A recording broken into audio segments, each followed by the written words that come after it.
Hi, I'm Ben. Now, this is another tape on homemade machine tools, and this is the tool.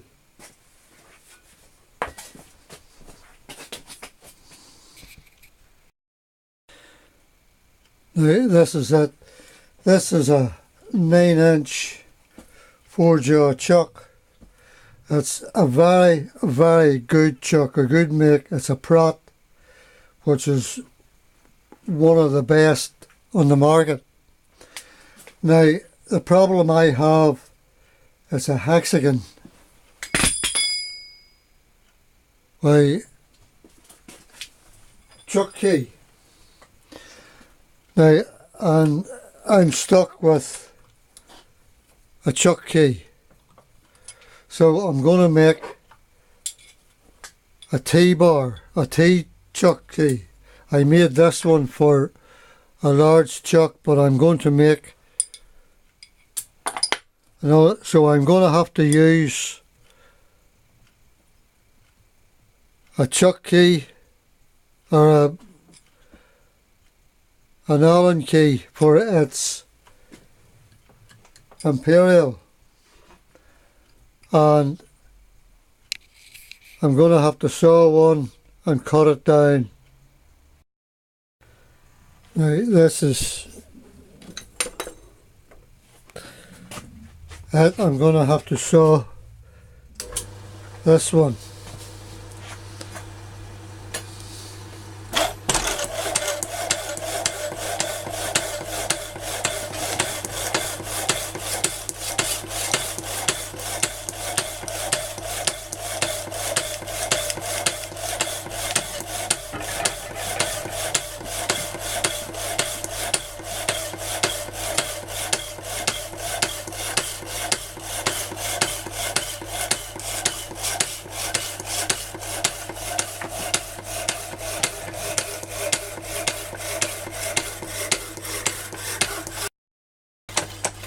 That's it. That's now, as I was saying, this is imperial, and I have for an imperial screw Allen key. Now, I had to order this. This is imperial socket 3/8. It's a 1/2 inch drive. So I punched a couple of nicks in it. I'm going to have to hammer it home to keep it tight.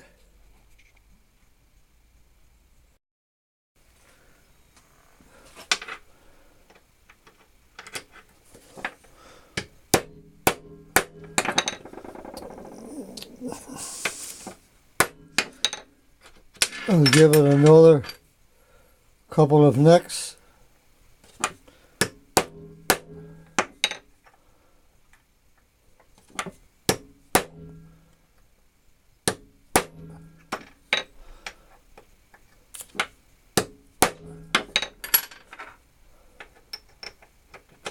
Yes.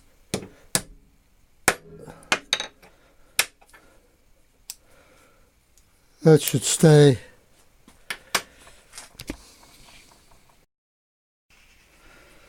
Now, 1/2 inch drive.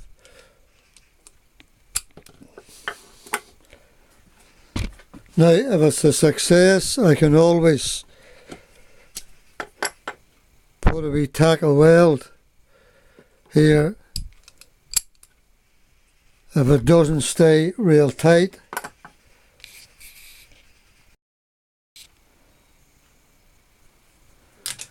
There we are. Isn't that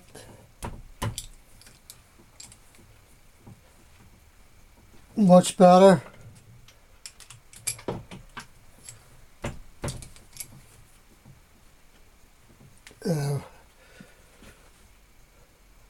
That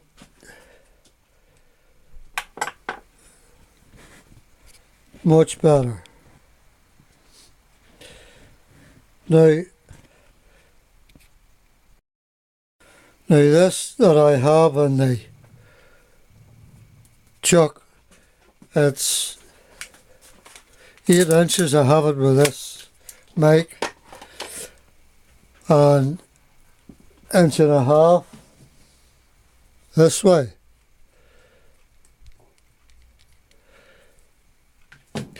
This is for a base plate for a vise I showed in a previous tape. I'm not doing nothing to it yet, for I have to draw up a set of plans for it, but this is going to be the base. It's 8 inches, has to be faced and cleaned up in the sides. Look at the sides on it, cleaned up. But I have a set of plans to draw up for it. Going to be a base for the vise. Now this is the vise I'm making a base for. It's going to be a swivel vise, but as I say, I have to draw up the plans before I start cutting the materials. I did show it in a previous tape, which I said I was going to make a swivel vise out of it. It's a 5-inch jaws, 5-6-inch opening.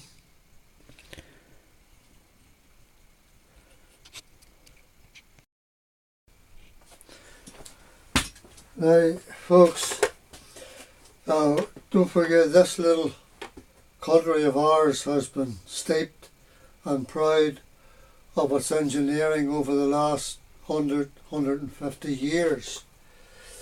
We produced loads of engineering equipment and machines, textile machines, loads of other machines, and don't forget, a few miles up the road, Harry Ferguson with the Ferguson tractor. But we also had the largest shipyard in the world, building the Titanic and lots of other ships. But I want to show a few things that I got them from a man that worked in Harland and Wolff 40-50 years ago, and this is them. Now these came out of Harland and Wolff shipyard. I don't know whether they had them at the time of building the Titanic.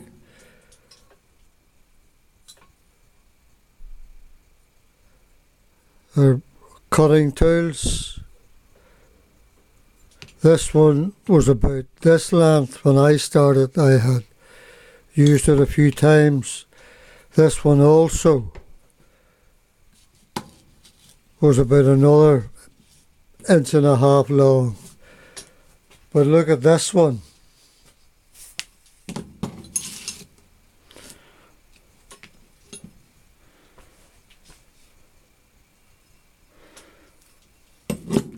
A left hand and a right hand.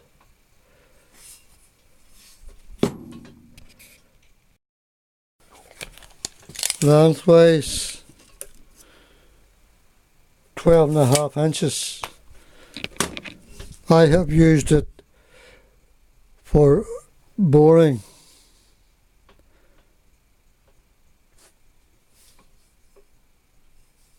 As I say, I don't know whether this was used at that time or whether years after, but I have it. I have these maybe 25 years.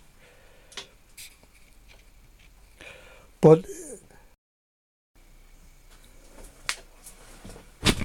Now, I think I mentioned this in a previous tape way back, but when they were building the Titanic, they had,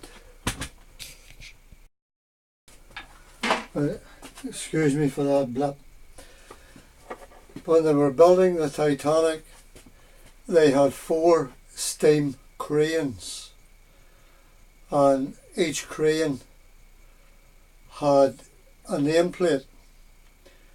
Now, this is a nameplate of one of them, but I don't know whether this particular crane worked on the Titanic or not, but it was there at the time.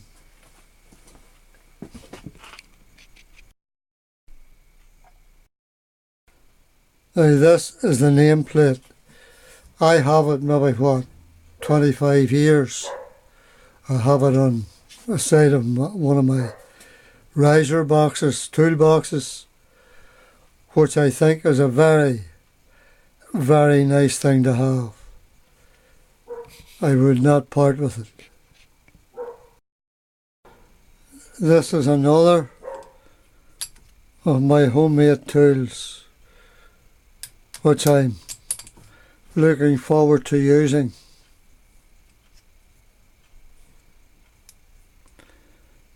Very simple tool, hopefully very useful.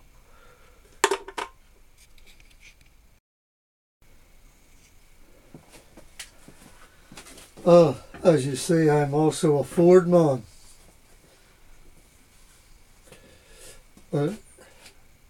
Ben's Machine Shop. Thank you for watching. Go to my website, Benny Marner.